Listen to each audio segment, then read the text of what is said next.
Can we begin? Well, fantastic. Good afternoon. We are now at the 10th panel at Planalto Auditorium, 10th Freemind Congress 2025. This topic is very attractive to me, profoundly spirituality and science. The question is, I'm a chemical dependent, and since I began frequenting a spiritual group, I feel stronger. Is this evidenced by science? What now? Do spirituality and science can spirituality and science go along, work together?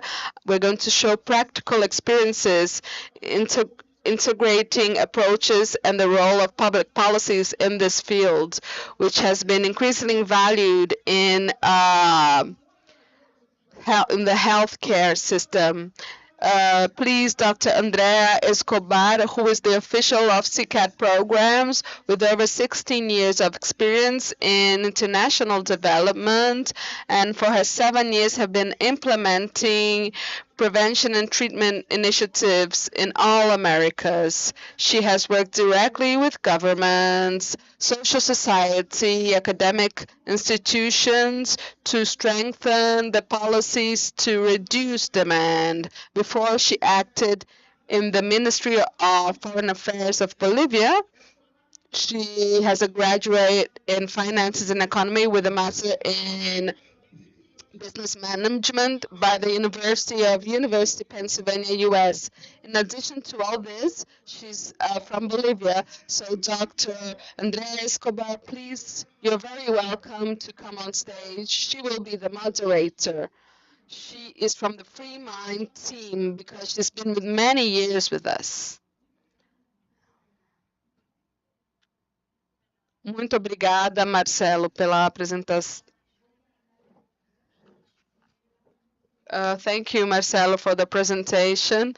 I'll speak slower so that you can understand me and to make it easier for the translators. It's a great pleasure to be here. We were here with the team of the Inter-American Commission to control the use of drugs, CICAD, which is part of OAS, the Organization of American States. And today we will listen to this interesting panel where we'll talk about science and spirituality. I'm going to begin asking our panelists to come on stage. So first of all, we have Dr. Carolina Novo, who's a psychologist with over 22 years of experience, graduated in PUC Campinas College, specialist in cognitive behavioral therapy from the University of São Paulo and food disorders from the School of Medicine of the University of São Paulo. She has been developing an integrative approach that incorporates millennial principles to serve adults with anxiety, depression, and to also develop them personally. She also works with cancer patients in hospitals and their families in palliative care. She has been part of clinical supervision and coordinates a group of emotional management within a religious institution. Welcome, Dr. Carolina. Now, our next panelist, Dr. Ellen Gama. She's a psychanalyst and a psychologist. She specializes in neuropsychology, neuropsychanalysis, psychopathology, and cognitive behavioral therapy. In addition to that, she also has a graduation in people and coaching, and now she's doing a master's degree in the area. She participates in programs of humanitarian programs in Brazil and Europe with great attendance and therapeutic community of humanized intake of families in situation of vulnerability. She also train the young people and adolescents to promote health based on scientific evidence. Dr. Ellen, welcome. Now we come to our next panelist, Father Charlie Olivero. He was ordained in 2025 by Jorge Mario Bergoglio, the Pope, Pope Francis, and he has great experience in on the approaches regarding additions. He has led many places in over 250 places in Argentina and contributes to public policies in Buenos Aires. He's an advisor at OAS CICAT since 2018 and participating in a curriculum of information for faith-based organizations. He coordinates the Latin American Pastoral that monitors and also helps prevent dependencies. Plapa, welcome, Charlie.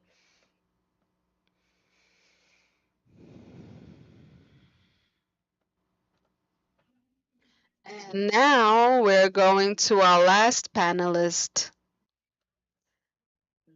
uh, Gisleno Gomes Alves. He's a public administrator. He's also a colonel, lieutenant of the and lead of the Service of Religious Assistance of the Military Police of the Federal District. Has a degree in psychology by the Catholic University of Brasilia and theology by the Baptist Theological Faculty of Brasilia. Pastor members of the Orders of the National Baptist Ministries with great trajectory and training in the military and emotional support. He was the secretary of UMSEB and ACMEB, and is also an advisor for the evangelic military and missionary actions. Welcome, Gislano.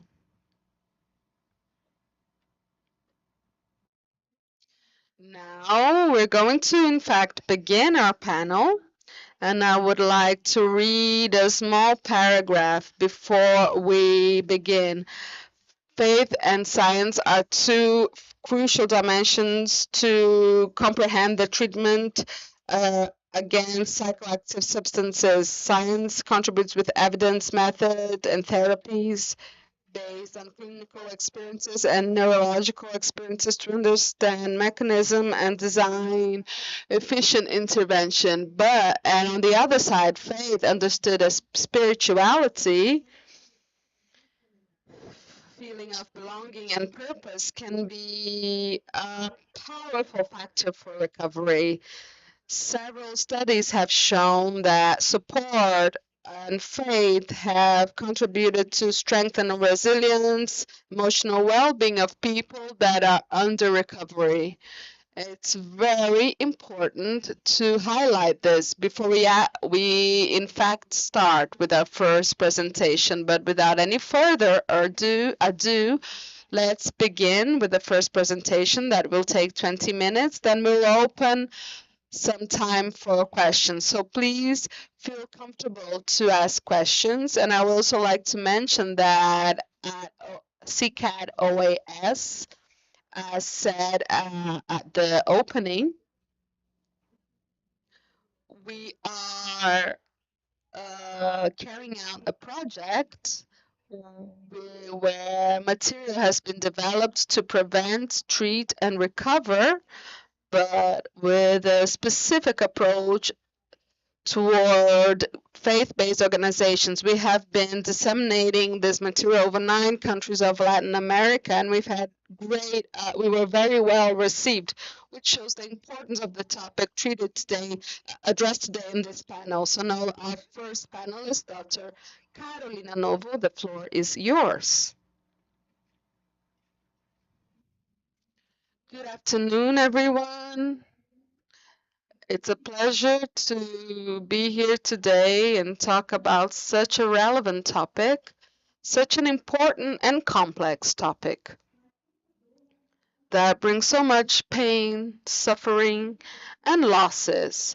We cannot talk about chemical dependency without talking about losses, but I'm very happy of being here today so that we together with this aspect also think about spirituality and to talk about spirituality talking about spirituality brings to us several things that can bring hope to us. And when we talk about spirituality, I think about the gospel. Gospel means good news. That's what it means. So, what I expect today is to bring good news to all of us in this beautiful space of discussion where human experience, science, and spirituality can meet. So today we're on panel 10. I'm a chemical dependency, and when I started frequenting a spiritual group, I've been feeling stronger. Is this evidenced by science? Let's see. Literature revisions and analysis. What do they say? Religious aspects can impact, of course, but effects will vary according to context, the profile of the patient, and the type of intervention. So it's not any type of religious-based intervention. It depends on a lot of these things that I mentioned, positive aspects. Religious aspects is indicated as a protection factor leading to better results. And why is it a protection element? Because faith works as prevention. It's effective to treatment. That has been proved. And also because when the people enters into contact with spirituality, she's entering into contact with millennial principles, which are spiritual ones, such as love, the principle of love, the principle of generosity, the principle of gratitude, the principle of discipline. This person enters into contact with this type of stimuli, change the way this person behaves. Positive clinical results as associated to success factors such as greater abstinence, lower relapse, and better adhesion to the treatment. Interventions, strategies based on faith, such as Jewish or Christian programs, therapies integrated to religions, spiritual groups can be crucial for recovery, increasing motivation, self-esteem, greater social support, and development of coping strategies. Positive positive spirituality is characterized by what? Feelings of support and sense of belonging, and is related to two important benefits: the smaller gravity on the of severity on the use of substance and better results after 6 months of treatment. This is a table can help us. Adults under treatment, the effects of religiosity of religion and is positive, can lead to great adhesion and also greater abstinence. In teenagers, results is mixed. You didn't see much effects on abstinence. And why is that? It's a very efficient data we have here regarding that. So you can search more about it, which is the power of having lunch or dinner at the table. When you eat with your children, or at least once a day, this can help prevent the use of substances. So it's something very simple and very relevant, but was left aside due to technology, the busy day-to-day lives we have, and the time at the table, lunching, having dinner, was left aside. But there's amazing study about that the power of the table, it generates connection, healing, relationships. Regarding faith-based interventions, the effect of religion, it's positive, but it also varied. It depends on the type of approach. Negative religiosity is seen as something that is one that punishes, making the person feel guilty. It's a negative effect, making it suffer more. I wanted to share with you a bit about my clinical experience as a professor and coordinator of emotional management, and also not personal experience. What we have noticed here, every time the human being is in contact with spirituality, something happens in this person. Something different happens in this person. So I'd like to tell you a bit about the concept from a perspective that human being is a body, mind and soul. Body is the matter, is what we can see. It is what the five senses can reach. Soul harbors our emotions, our intellect, desires, things, and the spirit is what connects us to God. So think about your cell phone. Everyone has a cell phone here. I'm sure about that. If you disconnect your cell phone now, what does it become if you don't have connection anymore? Just a very expensive alarm clock, I would say. A very expensive alarm clock. But if you connect the cell phone to a Wi-Fi network, it becomes powerful. You can search things, you can speak to everyone you want to, and that is the same thing with our connection to God. When we connect to something, when you connect to God, something very powerful happens. And every time at the clinic, the emotional management course, my personal life, every time I was able to have this connectivity or see this connectivity, this connection to God, the human being shows that his void has been fulfilled. The person feels joy, life is fulfilled because God can fulfill that void no matter what size it is. With my uncle, I was able to see that. My uncle was a chemical dependent. He has passed away, but he was a chemical dependent. I remember talking to him. I said, "Uncle, you need to be born again," and that touched his heart as an arrow, and he started to go to Amor de Gente program, Seek for God, Father Haroldo Institute. And why? Because he came into touch with spiritual disciplines, would pray every day, read the Bible every day, started frequenting spiritual groups. This leads and impacts and creates very important effects in the days and souls of every person. So, is the impact of religiousness based on science? Can it be a resourceful, a valuable resource? Yes, it is. It's key to treating chemical dependency, and if it's efficient, if the approach is adequate at the appropriate age approach, and that it's not something that reinforces or causes guilt, something that it helps give a sense of belonging. All of us want to feel that we belong. It's a human necessity and purpose of life. Every human being needs to have a purpose, a sense in life, to want to continue, and spirituality provides both. Here is also a short film called I Can Only Imagine to touch us. It talks about the story of a gospel singer that is very popular in the US, and based on his a reconnection with his father, who was a chemical dependent, he created this song.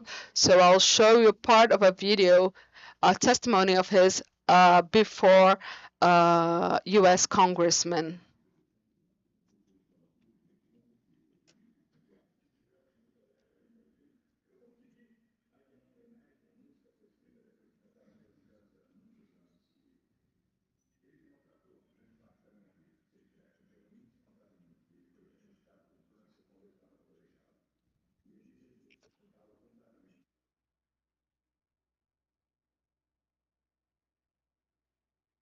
A luta pelo evangelho, porque se o evangelho pode mudar aquele cara, o evangelho pode mudar qualquer um.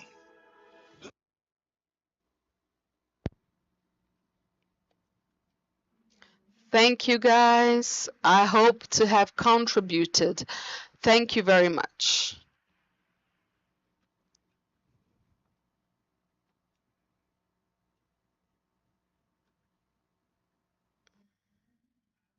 Now to continue with the presentation of Dr.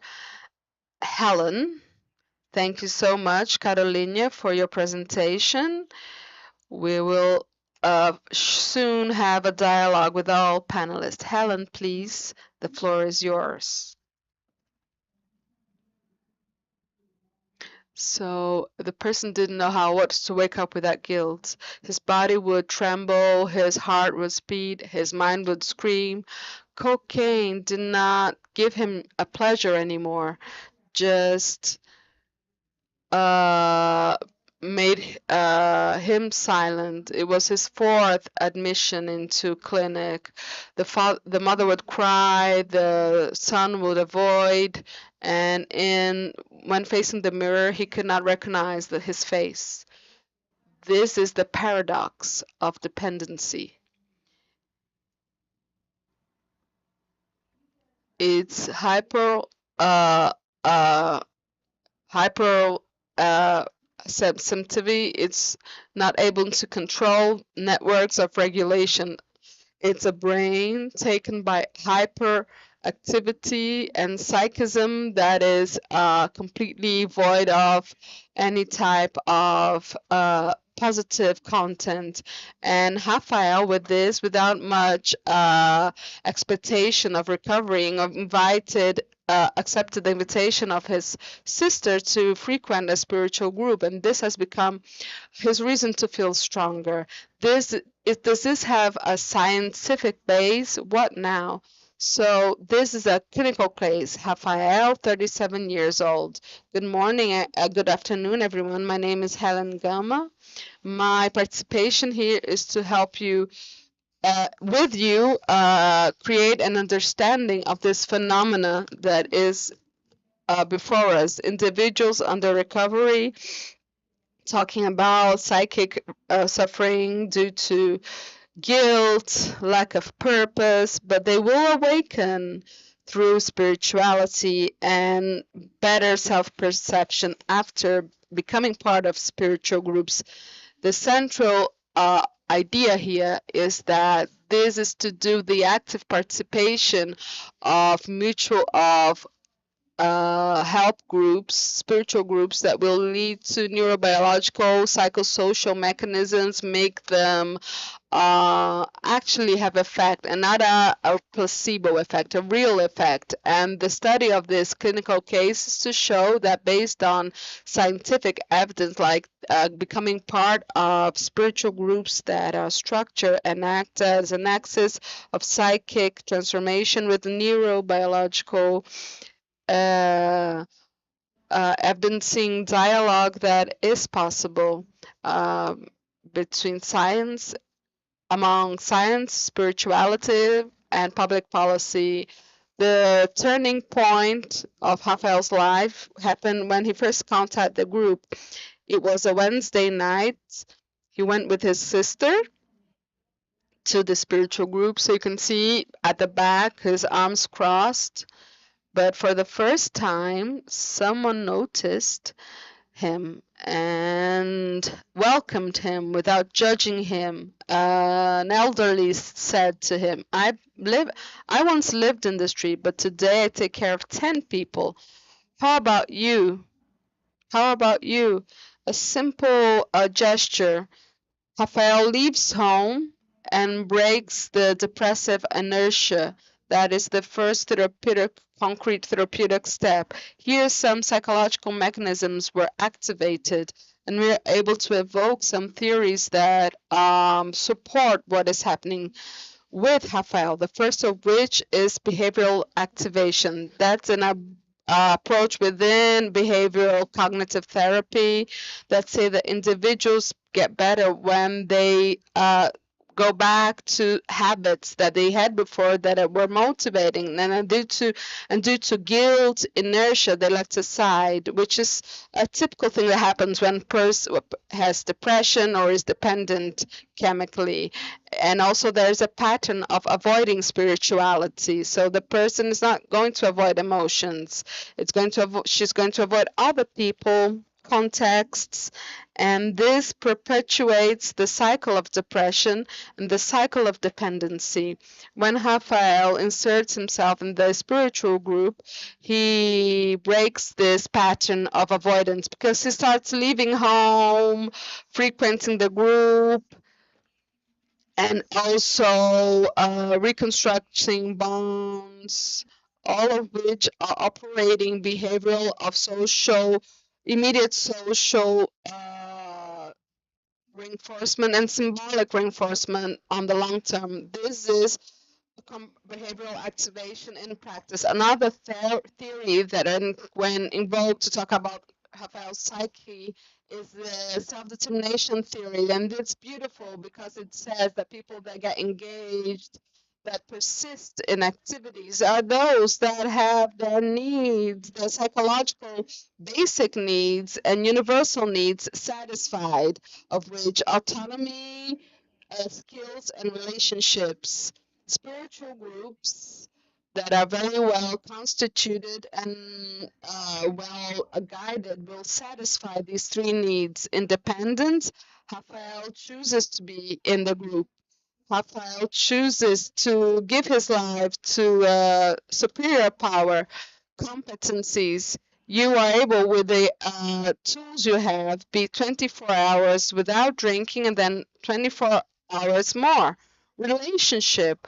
You're not alone anymore. When these three basic skills, universal skills, basic needs, universal needs are satisfied, the motivation of Raphael is not extrinsic anymore. It's not someone saying to him, if you don't stop using, you will die. And it becomes internalized. I want to live a life that makes sense to me. And this increases the maintenance of abstinence. Here, at a neuropsychological level, this routine of Raphael with socially reinforcing will activate the rewarding circuit, stimulate the prefrontal cortex, and after time, Raphael's engagement will help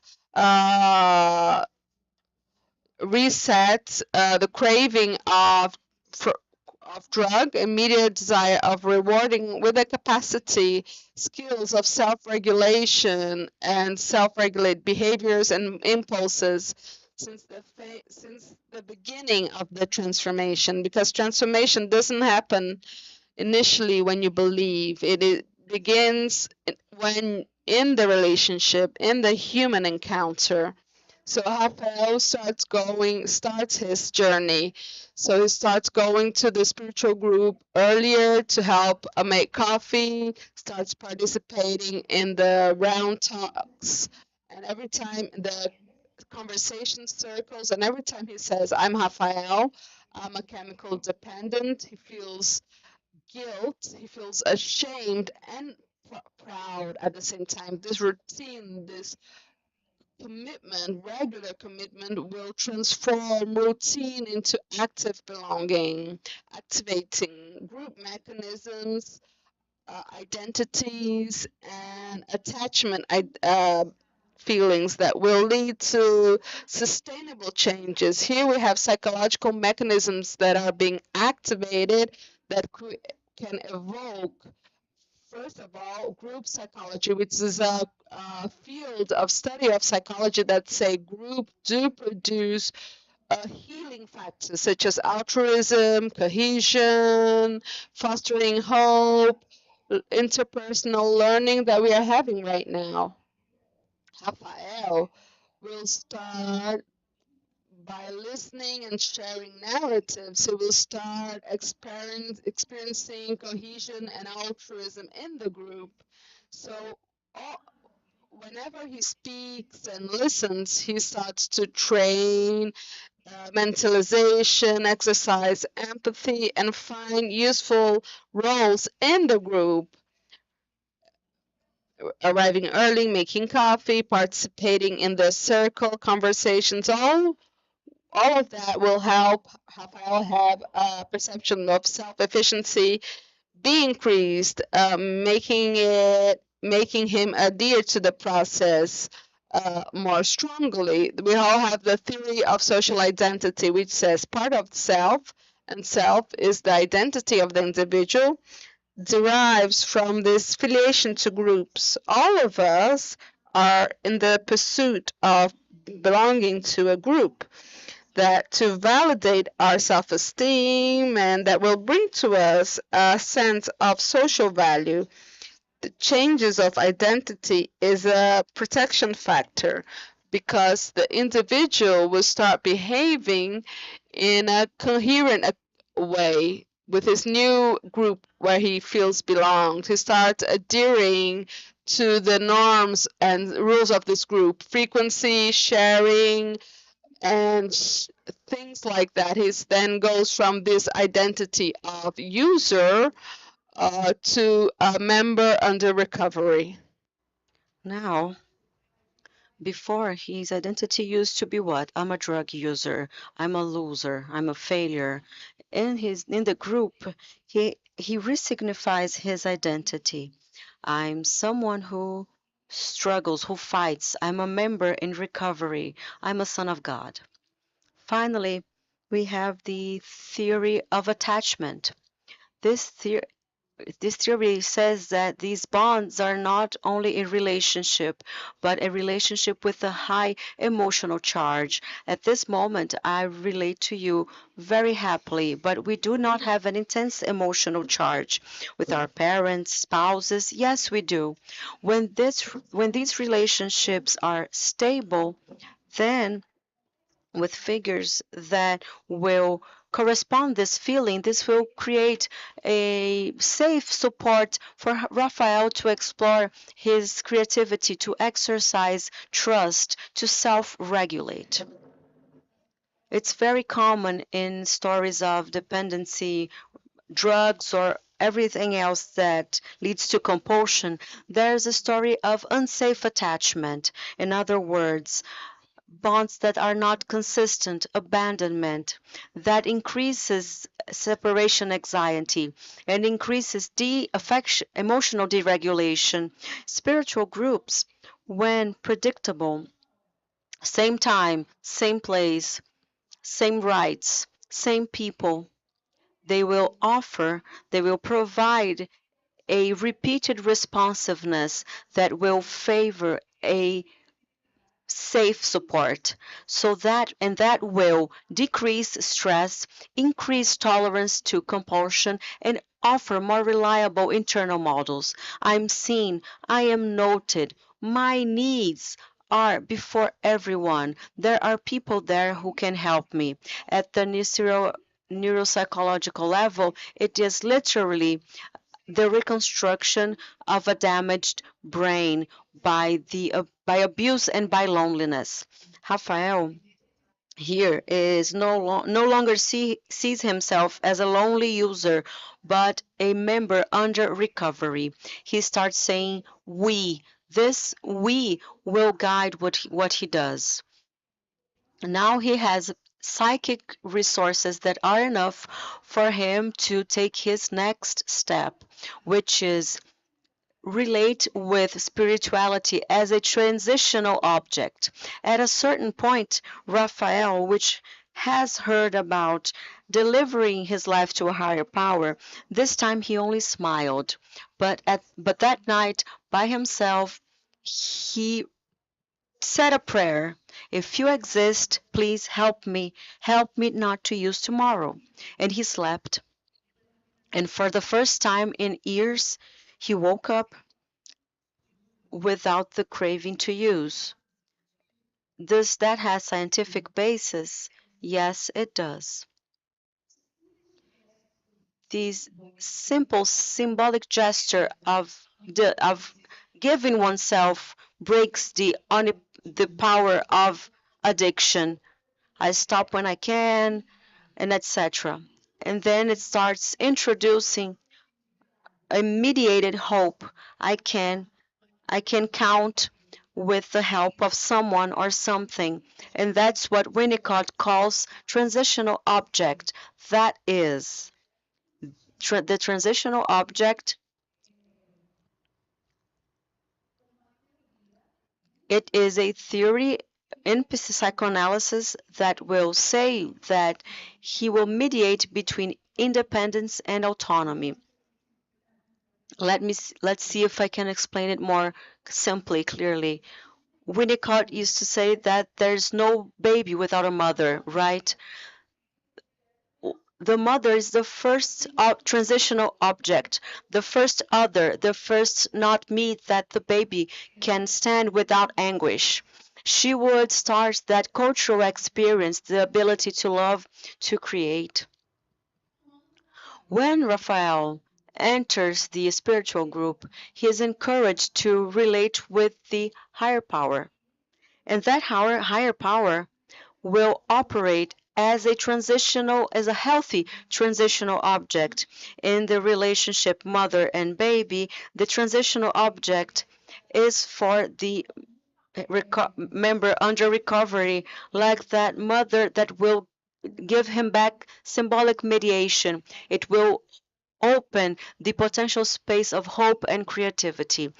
Here, Raphael will start to have a new experience, and therefore spirituality will also start operating as a regulating mechanism, because spiritual and structured practices, they can organize Raphael's experience, will start to anchor his values and internalize these practices as personal goals.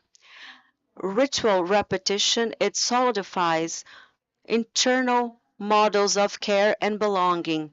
In everyday language, it is possible to stay 24 hours without using. At the neuropsychological level, we now know that meditation states are associated to a more limbic prefrontal and more activity of the cerebral amygdala. In other words, Raphael is finding in his spiritual group a safe way to depend as he learns to self-regulate. That's beautiful, isn't it? Spirituality now is becoming a sense of meaning, an axis of meaning. I'm sorry, an axis of meaning. At certain point, Raphael hears one say, "I'd like to stop using, but I don't know how." And he replies, "I didn't know either, but now I know. I want to be alive to see my child grow and to come here every Wednesday, serve coffee. I want to be alive to thank what I've received." The meaning of life organizes behavior. When, for what, it's clear, our brain will prioritize goals that are compatible with one life's goals, and the person will start to support more calmly or with more resistance the challenges of his journey. Here we have logotherapy as the theory that can help what's going on in Raphael's psyche at this point. This is an approach within existential psychology that says that the search and discovery of meaning is a core human motivation. So, as Raphael, that suffering that's unavoidable, now it's bearable and is organized, and Raphael will be responsible for the direction he will lead his life. Neuropsychologically speaking, it is when the circuit of reward will start to make way to stop seeking pleasure, to respond to his purpose. The dopamine of craving, of urgency, will give place to the dopamine of meaning. Goals will be more stabilized. The narrative will be more coherent, which are the basis to keep 24 hours without using. Viktor Frankl used to say the following: those who have a why, is that do anyone have a why in your life? I do have, and that has the makes all the difference. Who has a reason can cope with any failure. Raphael now found his existence. Now he has a more limit of resistance of fear, and he's no longer anxious, and now he does not use drugs. Drugs make way for a project of life, and now after 2 years, Raphael is no longer cured. He doesn't consider himself as cured, but he is whole, and now he's talking about recovery. And each time he starts talking, he says, "It was not God that removed me from drugs. It was the group who taught me where God lives." At each true human meeting, spirituality here experienced is no longer an accessory. Do you believe in anything? Oh, no. It's an arrangement, it's in a biosocial psychic arrangement which will sustain our behavior, regulate our emotions, ordinate values, and reconnect ourselves with meaning and with others. Well, in short, we have a theoretical synthesis that, yes, supports, substantiates that Raphael's improvement after he participated in the group. At the behavioral level, keeping himself in the behavioral group, which at the cognitive level, there's a restructuring of the schemes of values and beliefs. Emotional level, that regulation that comes from belonging and acceptance will increase tolerance to frustration and also control impulsive responses. Neurobiological level, a recovery of balance between the rewarding system, the prefrontal cortex, and the cerebral amygdala. And at the existential level, identity level, here, acceptance, belonging, and meaning will be the new organizers of Raphael's psyche. Raphael represents the point of convergence between among four dimensions that are essential for human life: biological, psychological, social, spiritual, because we are social, psychic, and spiritual beings. He is a symbolic construction, not a true case, but what happened was real. And because it's a way of describing how science describes how networks connect the brain. Spirituality describes the reasons why this this his recovery was sustained. And when both look at each other without mistrust, science and spirituality, they discover that hope is a neuropsychological phenomenon. Science says how spirituality sustain why, and recovery will exist exactly in the space in which human meeting become therapeutical. I hope this makes sense for you in your work and for those that work with you. Thank you very much.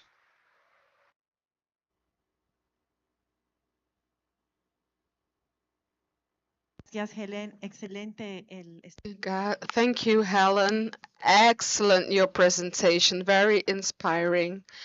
And I would like to detail some points that I like to mention rapidly: the functional collapse and the loss of senses of purpose, and the importance of spiritual connection to spiritual groups. Thank you so much.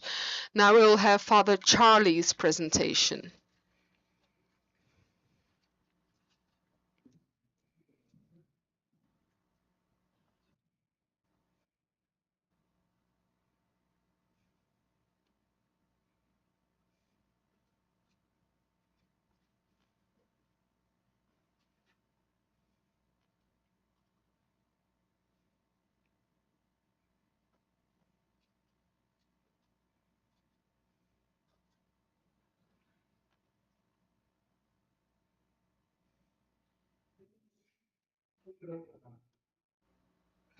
We have a practical political problem that results that over 70% of people that have problems with the use of substances and recognize this will become closer to the religious community to talk for the first time about that. What happens is that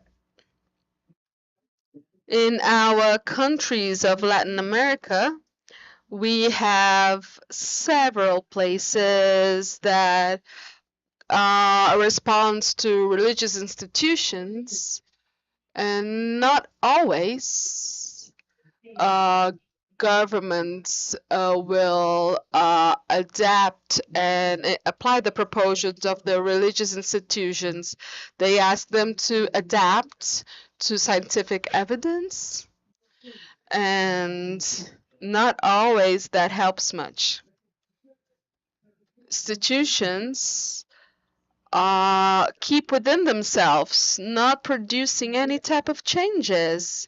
Governments look at institutions without much, without valuing them. And we need to construct a bridge. And that is, I would like to thank Freemind for this conference, because being able to talk about that is a contribution to construct this bridge. Understand that science and faith talk of the same reality. I want to talk about complement, this complement nature. Uh, John Paul II, the Pope John Paul II, said that faith and reason are how human spirit are able to raise and contemplate truth. And God put in the heart of man the desire to know truth, to know him, and after knowing him and loving him, be able to also reach the truth, the full truth about oneself.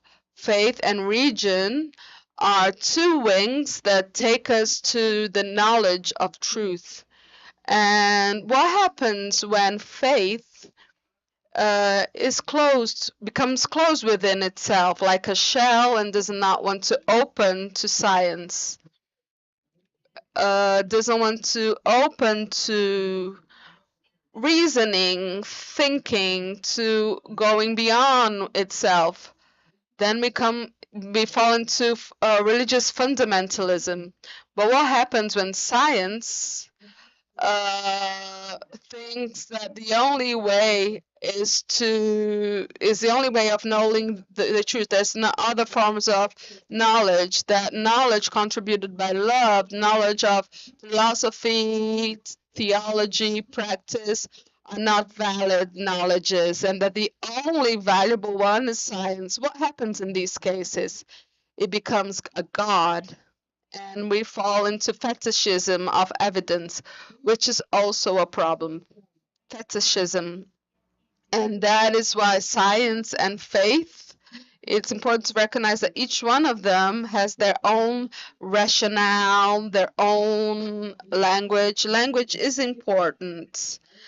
It is performative. It creates in us a way of thinking, thought categories. Each one, faith and science, have their own language and should preserve it. They have their own development, should preserve them. So we have to construct this bridge. And this bridge is built among between two margins, and these margins must be solid. Before continuing with one or the other margin, we have to say that spirituality is a human condition, and this particularity that men and women have at all times, across time, that needs to be developed. And if not developed, there is something that remains kept within our existence, and is a source of angst, of distress.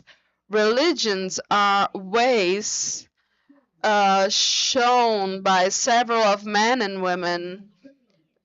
They are roads that have been developing this spirituality, and throughout time, these people, through this paths, have connected to God, to oneself, and to others.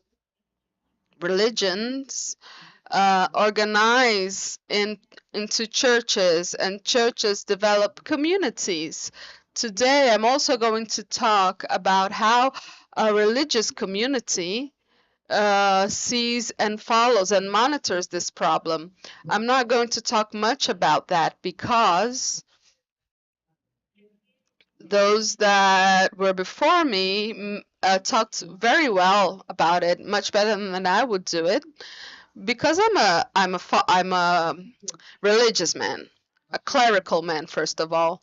So here we have research from 2024, an Afro-American population. We're seeking greater social, spiritual well-being, predicting lower use of substances, smaller use of substances after treatings and interventions. This one was talked about Dr. Carolina, spirituality as a protective factor, spirituality as that help us manage self-control. And you saw that there's very interesting research about mindfulness and how it encourages the frontal lobe. And it's in this place where people will develop the possibility of having better self-control and the effect against cravings, stress amortizers of cravings. But as it was been said before, many times, I would like to say this, the other thing, that it's very important. We have to take care of spiritualities that focus too much on guilt. They're not positive spiritualities. Religions that focus too much in a punishment dimension of guilt and stigma, they're not very positive in the recovery process. But what I want to share with you is from 2008. We opened a community center that grew and it reached the entire Argentina. We had an internal mail with all volunteers, and a few years ago, I started trying to find in this internal mail mentions about a Romina, a person who was a lady that was living on the streets, vulnerable, and she was in a place similar to a crack open scene. And they threw oil on her. She was burnt. She stayed in hospital for quite a while. The family thought she had died. The thing is that I'm not going to read all of it, okay? Just some of it. This internal mail, I will show you the date and the paragraph that talks about Romina. September 31, 2009, continuing with a woman. On Tuesday, women have an excluded day for them. Jessica participated and said that she was going back home. That asked to be admitted at Casa Puerto. For Cuca, Romina comes and goes. She only wants to shower and eat, but understand that things are going to take another direction, and one day she will come to terms with it. Dr. Helen mentioned the look of science. I want to talk about the look of community because we want to build this bridge.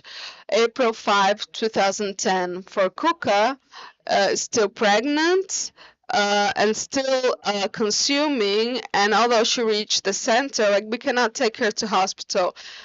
May 3rd, 2010, Patricia says, finally today we're able to conclude Romina's studies with ultrasound and all.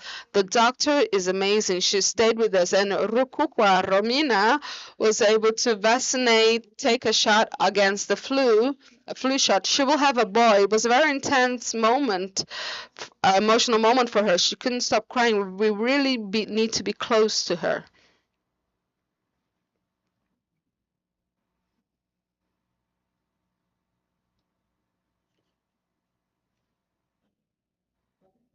So today I was able to find Rukuka. This is from May 11, 2010, and I took her to the maternity house. It's a complex situation. One of the possibilities was that it be kept in the hospital, but she doesn't want to. She has syphilis, toxoplasmosis. She needs to take other tests.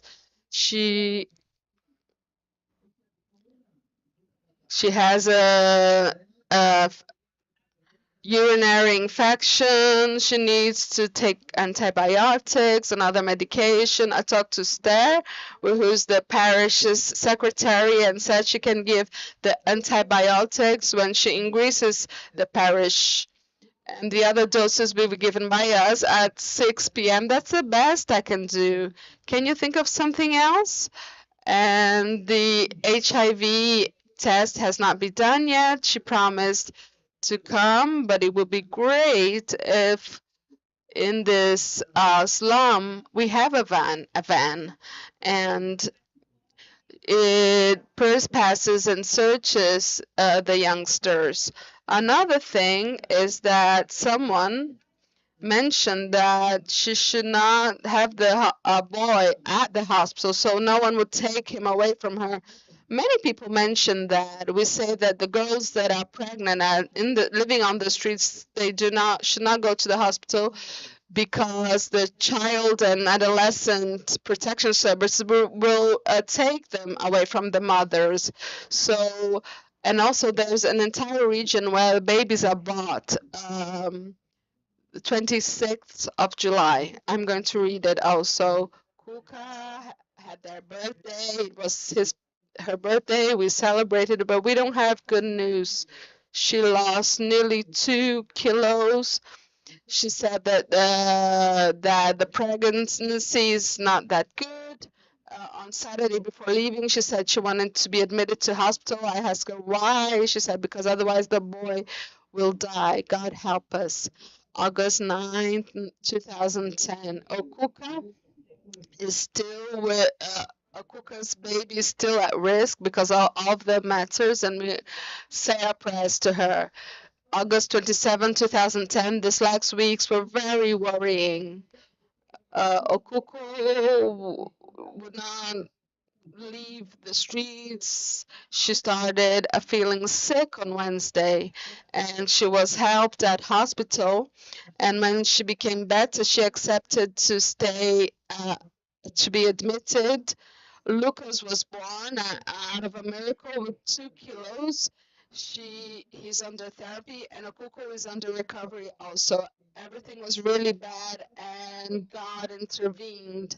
Now we have to find a way for these little brothers and sisters that need to face life with so many disadvantages. October the 20th, Okuka left the room and we took her back to a therapeutic community, which is not the best, but would at least receive the children in when they were at their worst situation in life. And they received Okuka and Lucas. They are fighting for dignity. It will not be easy. December 6th, 2012, Okuka abandoned the treatment, went out with her boyfriend. She met at the community and with her son Lucas. She's doing well. Our plan is that she will live with her at the house of her boyfriend's parents, and she will visit us on Tuesdays, Thursdays, and Saturday. She called us today saying that she's not doing well. Monitoring of community and being close to community is very important. We have some colleagues. We have Miguel, John Diego, and Maria Emilia, Jen's ex-girlfriend, who let Patricia, and Patricia is nearly going to deliver and would be beautiful. To Kokuka as someone to be with her. we found the family of Okuka. The family thought that she had been burned and that was killed, but we found her daughter. June 13, 2011, Okuka reunited with her family. She wanted that for months, and seeing her alive with her husband and son, we felt so much joy. They love themselves very much. We went to her sister's house. They're also doing well. Lucas met her cousin Lola, who's 9 months old, and uncles. For now, Okuka will not be able to see her 5 children that she left at her family member's house, June 20, 2011. This is a comment of a consultant. I want to comment my experience. In the Saturday morning, Hukuka went to First Narcotic Anonymous group. She was breaking crystals, and Romina is becoming recovered. So it is herself, Romina. We can ask for forgiveness for such cruelty for what we did, ask for forgiveness because her rights were vulnerable. And then Romina's sister Lorena's letter. So I write this letter thanking God and the volunteers who directly participated in the miracle of love and life. I say directly or indirectly because each one of you has contributed a little bit for us to see my sister and for my family and our family. We thought she was dead, and she is not only alive and she's clean and in recovery. So it's a message of hope because we really left hell. And then I thought that the community that organizes according to faith does not understand the same events the same way as faith does, because in this story community looked fully and made follow-up, but we need a hospital, we need a maternity ward for controls and receive Lucas, a therapeutic community where she could be welcomed with her baby. We also need to do all the entire part of that involves documentation, which we know that has to do with institutions. Institutions are the expression of the technical approach. Science organizes institutions, and we need institutions, and we need community. That's why our biggest challenge is to conclude this bridge. Because without social bonds, we don't get anywhere. But so we need to build this, and to do so, we also need to dispute the meanings of our religions and churches that sometimes enclose themselves in their cult. And for Christians especially, the gospel has a very important social dimension. Thank you very much.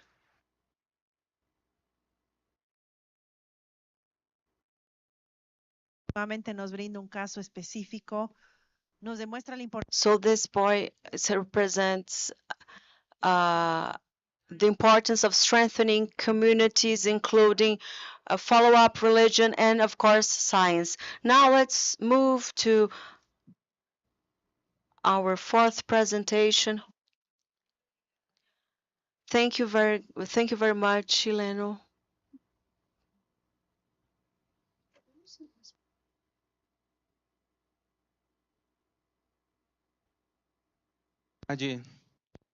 Good afternoon, our panelists and participants. Good afternoon. Great. My dear ones, I work at the. Do you know what a capelão is? Raise your hands. Do you know what a capelão is? Say what they are, where they live. A chaplain, I'm sorry. What's a chaplain? What they are, where they live, what they eat. Because the problem that there's a monkey that is called chaplain, but we're not talking about that. They are a member of the institution that offers religious and spiritual assistance. And this journey of as chaplains, we have been finding people in the most diverse situations. Addiction is very common. And we are not only talking about the addiction of a drug, of something chemical, of a substance that's produced and injected in the body or intaken. We have all sorts of addictions, and some of them are coming very strongly because they discovered the mechanism of addiction in neuroscience and are using that to make people consume things. And that's becoming an increasingly strong thing. You will have negative news in this sense very soon. Some of them were already mentioned here. I was here in the previous plenary talking about suicide, attempted suicide among children and teens, and that's something new and has to do with new addictions, new situations we are facing. But in this book, the Chaplain's Guidebook, which I had the pleasure to organize, we have a chapter called Scientific Foundation of Chaplainship, in which we discuss religion, spirituality, spirituality in the workplace, and the impacts of spirituality, the religious practice, on health. So we will talk a little bit about that, and we'll bring other aspects as well. I recall a sergeant. You know it's tort load. Do you know what's that? That colleague that only gives trouble. No, who laughed out loud is because you recalled someone. Those people that only bring problems, do not produce. We had a program in our Center of Psycho and Social Aid that is a agency of the military police of the federal district, which catered to people who had emotional issues, faced problem with chemicals, and within that program we had the chaplainship visits.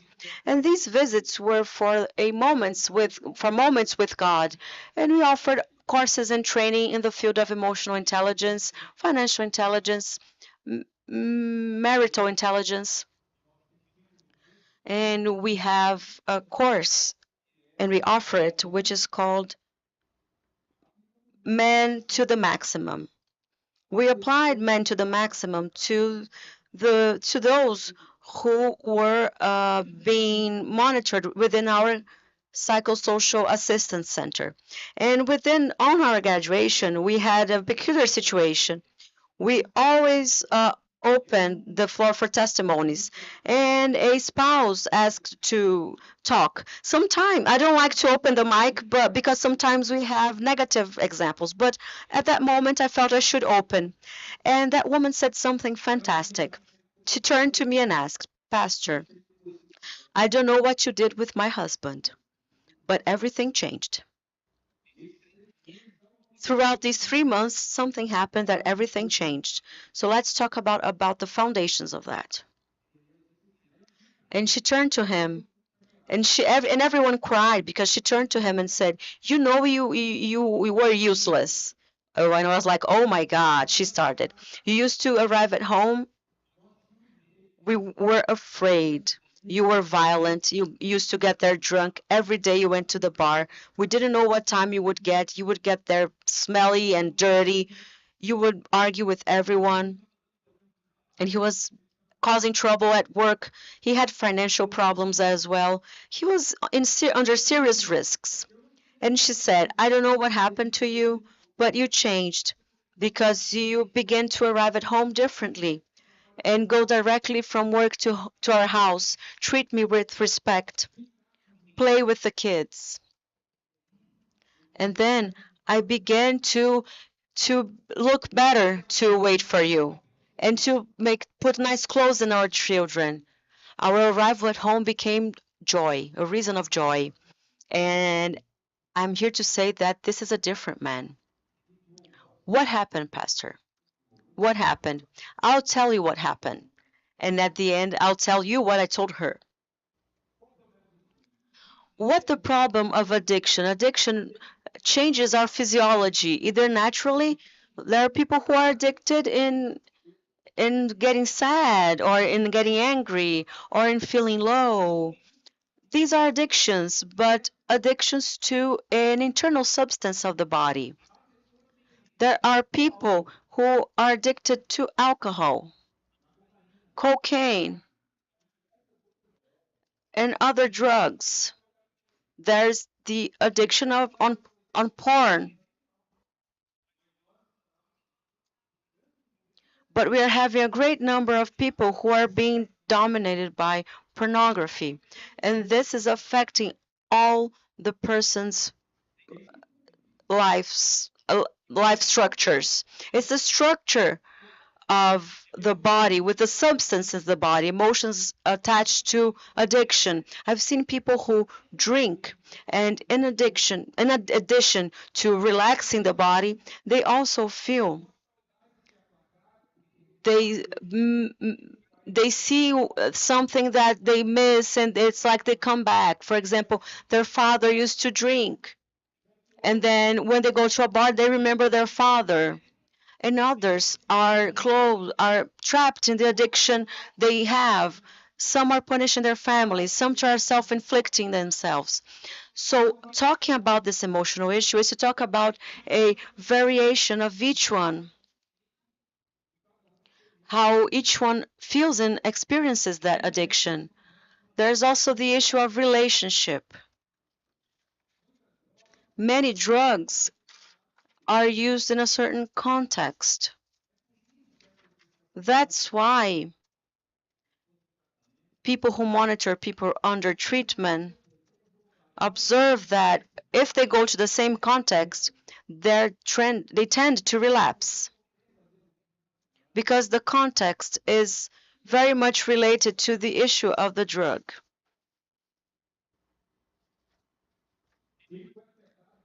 It was affected by the practice of faith.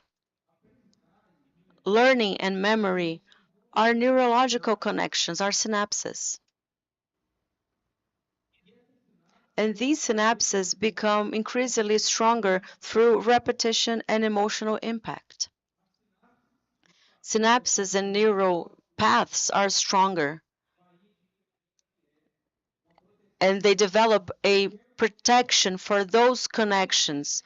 So these connections that are repeated many times or activated due to strong emotional impact, they become stronger. And addiction is using 1, 2, 3 repetition. And they also result in strong emotional impact. So think about a very strong emotional structure. So these neural paths, they continue to exist. So we must know how to deal with them. That's why it's important to bring religious practice.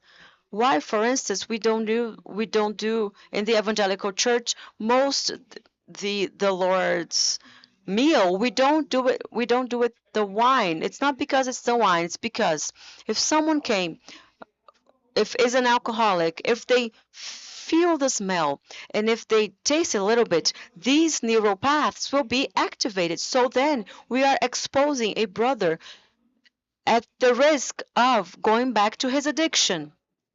And we must be careful with that. So neural paths, they never cease to exist. They are there. And we must understand that this is very strong. If we don't have something as strong as these paths, or at least that can take advantage of these structures, it's a war that's very difficult to win. What faith causes? Faith activates different areas of the brain. It activates areas that will make people have conditions to face that.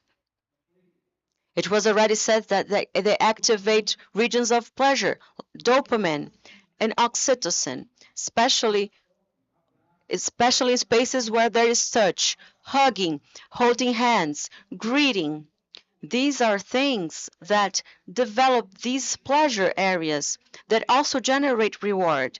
Because think about the structure of the addiction, you have a reward. Dopamine providing reward. A very common addiction now. Reels. Reels, they pass by very fast, and you watch something nice and they go by. So these are discharges of dopamine that are very quick. That's why procrastination is increasing. That's why complaining, unhappiness is increasing. Because when you have cheap dopamine, fast dopamine, you lose pleasure to other things like reading, where you're going to find out only what happens in the end. In only 1 minute, 30 seconds, you have this pleasure. And when you notice, you stayed 1 hour watching these short, fast cuts because it activates the pleasure system. Faith has signifies paths of neurovision. The man had an spiritual encounter. He gave himself to God, to Christ. That's how he sees it. And from that time on, he re-signifies his sense of life, of his sense of purpose. From this new view, he analyzes everything he had been living so far. So he re-signifies past and foresees a new future, designs a new future. His experience with God also generate strong neural paths. And it's interesting that some of them seem to me are not really new neuropaths. He uses the old ones because neuropaths as if they were the mold of a river, that is where water is flowing through. Clean water, dirty water. The neuropaths, to me, they're like a mold, a pattern, a structure that you're going to put content into. So it's very common that person was too much radical in the use of drug, now will become a radical against the use of drug. Then she starts seeing that she has to save other people from that. Maybe that neural path was reused with new content because his cosmovision changed, his vision changed. So it's as if everything changed. It's common that we hear something like, oh, when Jesus came into my life, everything changed. I started seeing everything differently. Everything differently. Another situation, same course, but now in a specific prison. In his graduation, he had already left prison. He served his time, and he was at his graduation ceremony. He asks his wife to stand up. She stands up, and he says, I'm going to make you feel embarrassed one more time of all the other ones I made you feel. It's because I want to say to you that all the bad that I caused you, you can be sure that I will make up for it. I left you, friend, but now I assume you, and before others, I want to say that you're going to a woman that is honored by her husband. What made this happen if it wasn't the change of cosmovision? What made this happen if it weren't a neurological change also of neural synapses, new ways? And then we talk about the sense of the purpose of life. What is the purpose of life? It's what makes you have purpose for everything. It's easy that and common that a person that is overtaken by addiction feels an existential void that she tries to fulfill it. But when she finds a purpose, a meaning, she sees everything differently. How can she find that? Working, practicing a good act. So it's common that person says, I will help people leave addiction. I will help people win this difficulty.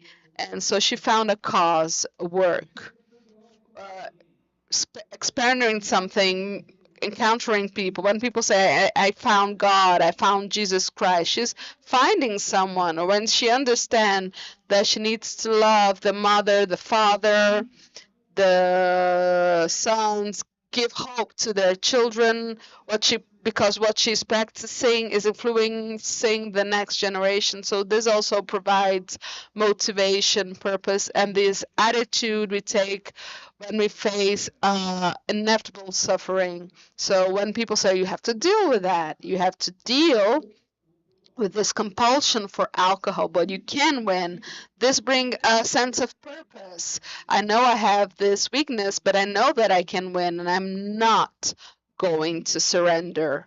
There's a person that values me, a person that strengthens me. When we talk about a community, it strengthens me. And to conclude,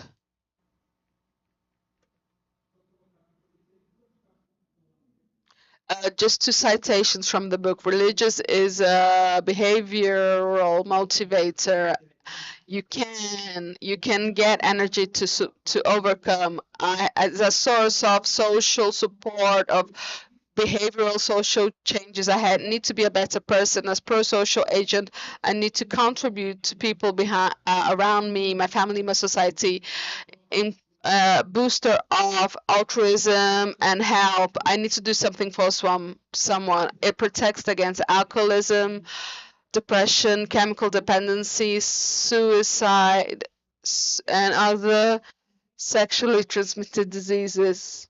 And so you have a faith that is still alive, will never go through this. No, that's not what I'm saying. It's less likely, it's less subject to. It means we have greater results if combined with all the resources that already exist.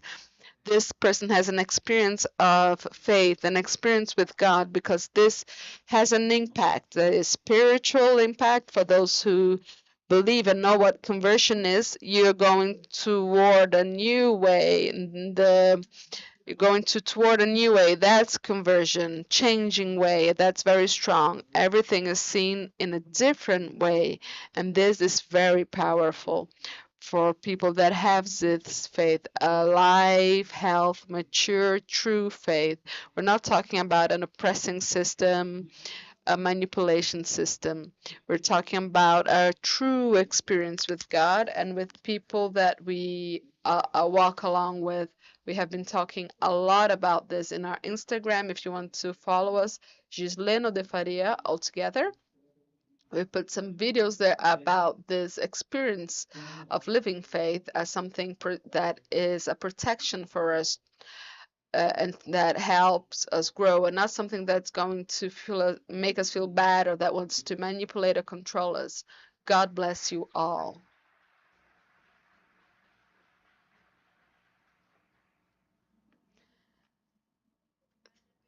Thank you so much for your presentation. Very inspiring and detailing, and the message is very good. The more we involve faith and religion in this process, better our mental health, better psychological well-being we'll have. Thank you for your message. Now, if anyone has any questions, we want to respect time. Thank you, panelists, for your amazing presentations. You were very, you were very, you were very compliant with time. Thank you so much. I'd like to open to questions by the audience, or if a panelist would like to make a comment also. Do we have questions from the audience? Or maybe comments from the panelists? Or if not, we will thank everyone. I see there's a question here. A question, maybe? It was a beautiful experience because we saw different cases.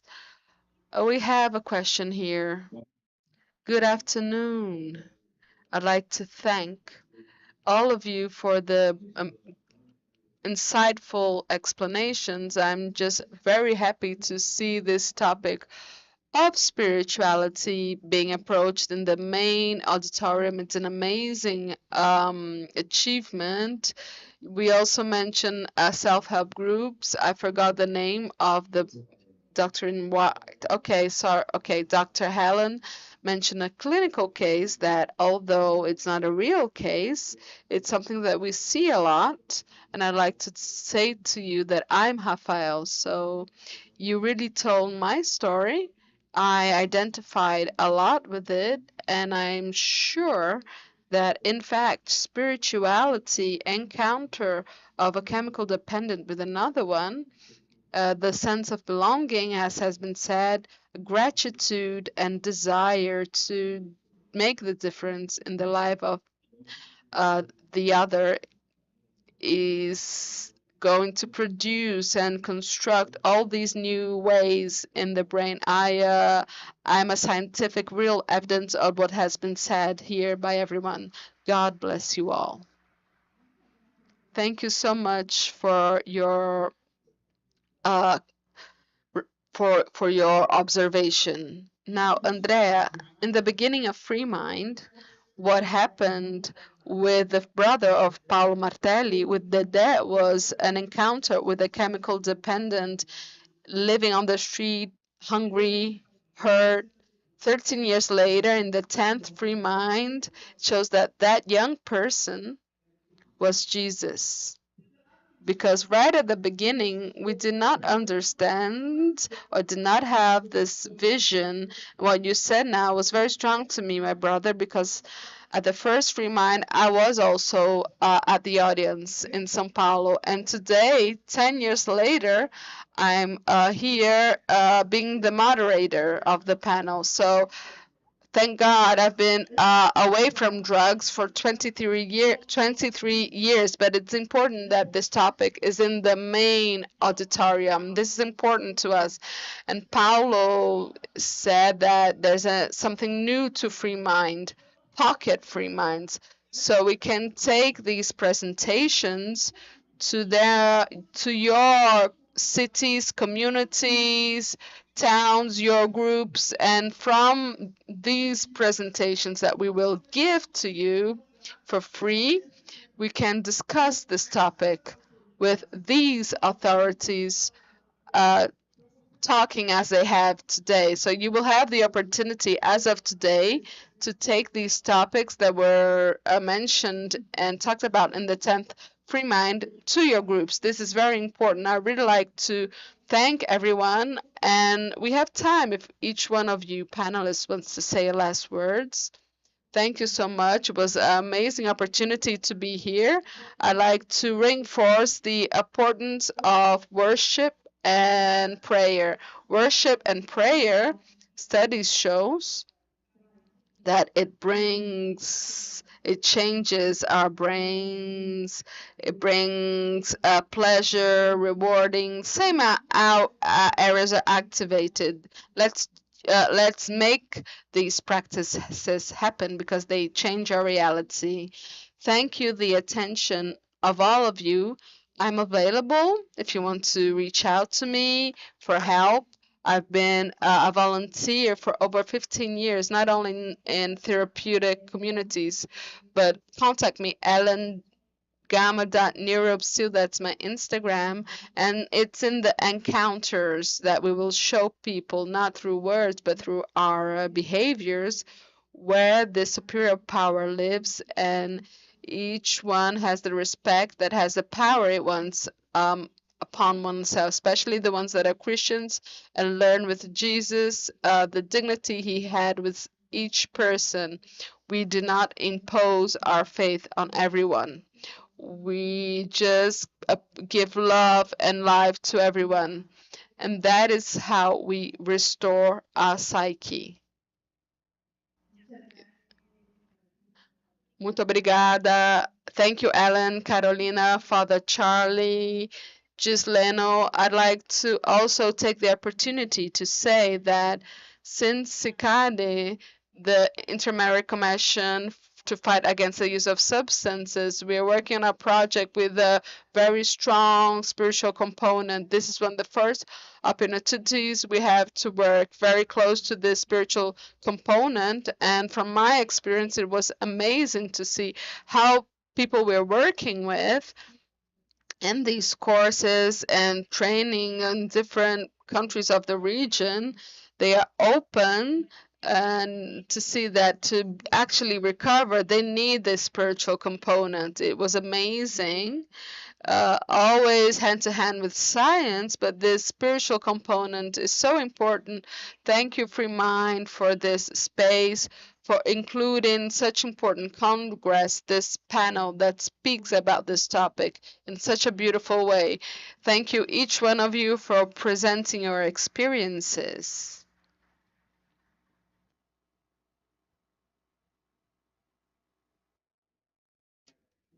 I'm very thankful for being here and very happy for talking about these things. I understand that if we can put our experiences into words, systematize them, and convey them, we have a hopeful path ahead of us. Many experiences in all of our churches, and I understand that this must be recognized and valued and monitored by the academia, by governments, because the bridge, it's not to absorb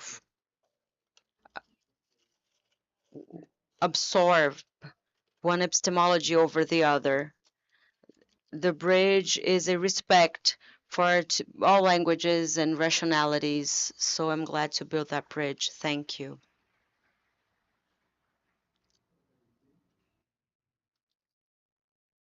I'd like to thank all panelists, thank the opportunity to be here, and your attention. I brought a video.